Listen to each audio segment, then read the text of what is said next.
নমস্কার, দেখছেন কলকাতা টিভি। আপনাদের সঙ্গে এই মুহূর্তে রয়েছে আমি অভিক। শুরু করছি সংবাদ সারাদিন। বিনা দোষে জেল খাটছি, শুরু হোক বিচার প্রক্রিয়া।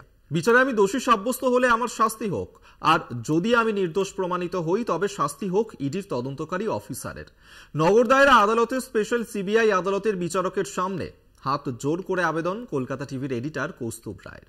আপনারা ভাবনা যথার্থ, মৌখিক প্রতিক্রিয়া বিচারকের।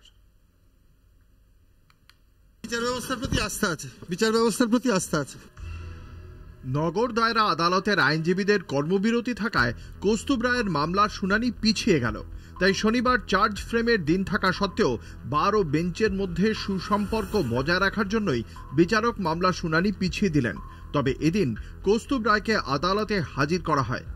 হুজুর, বিগত সওয়ালে আমি আমার মামলার 30% বোঝাতে পেরেছি, বাকি অংশটুকু যদি আমাকে বলার সুযোগ দেওয়া হয়।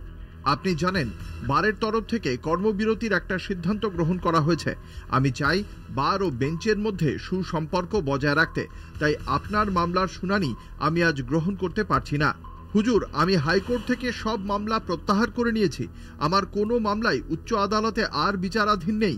আমি সম্পূর্ণভাবে আপনার ওপর নির্ভরশীল, আপনার ওপর বিশ্বাস আছে, আপনার কাছে ন্যায় চাইছি।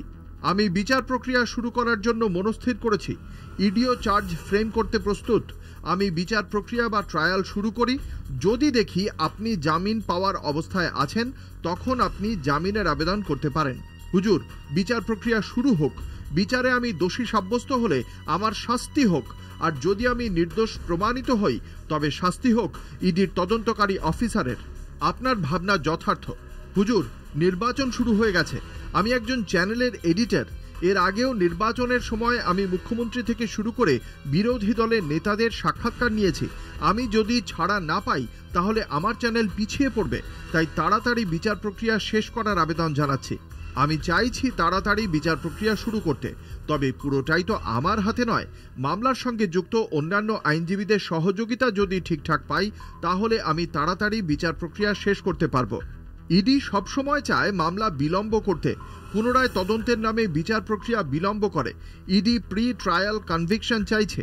আমার অন্য কয়েকটি মামলাতেও দীর্ঘ কয়েক বছর টালবাহানা চলছে। ইডি ন্যায় বিচার চায় না, প্রি ট্রায়াল কনভিকশন চায়। আমি আশা করব আদালত সেদিকে নজর রাখবে। ইডি তো জানিয়েছে যে তারা চার্জ দাখিল করতে প্রস্তুত, আর পুনরায় তদন্ত যে কোনো অবস্থাতেই চলতে পারে। তাতে বিচার প্রক্রিয়ায় ছেদ পড়ে না। যা গরম পড়েছে তাতে আমি চাই না আপনাকে বেশিক্ষণ এখানে আটকে রাখতে। আপনি যাতে আদালত থেকে তাড়াতাড়ি সংশোধনাগারে ফিরে যেতে পারেন, আমি সেই ব্যবস্থা করছি।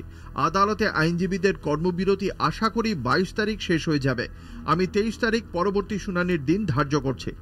হুজুর, বিনা দোষে জেল খাটছি, তাই আরও বেশি গরম লাগছে। এমনিতেই বাইরে যা গরম তার থেকে অনেক বেশি গরম সংশোধনাগারের সেলে। সংশোধনাগারের সেলগুলির ওপর প্রখর রোদ পড়ায় ভেতরের তাপমাত্রা অনেক বেশি। সেলের ভেতরে কোনো ভেন্টিলেশন না থাকায় আরও গরম বাড়ে। বাইরের গরমের থেকে আরও 5 ডিগ্রি গরম বেশি অনুভব করি জেলের সেলে।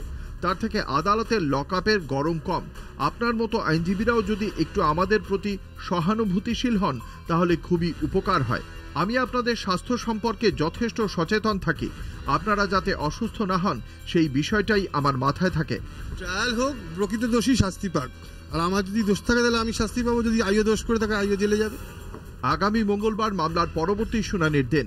আত্মপক্ষ সমর্থনে আদালতে সওয়াল করবেন কলকাতা টিভির এডিটর কৌস্তুভ রায়। কলকাতা টিভি।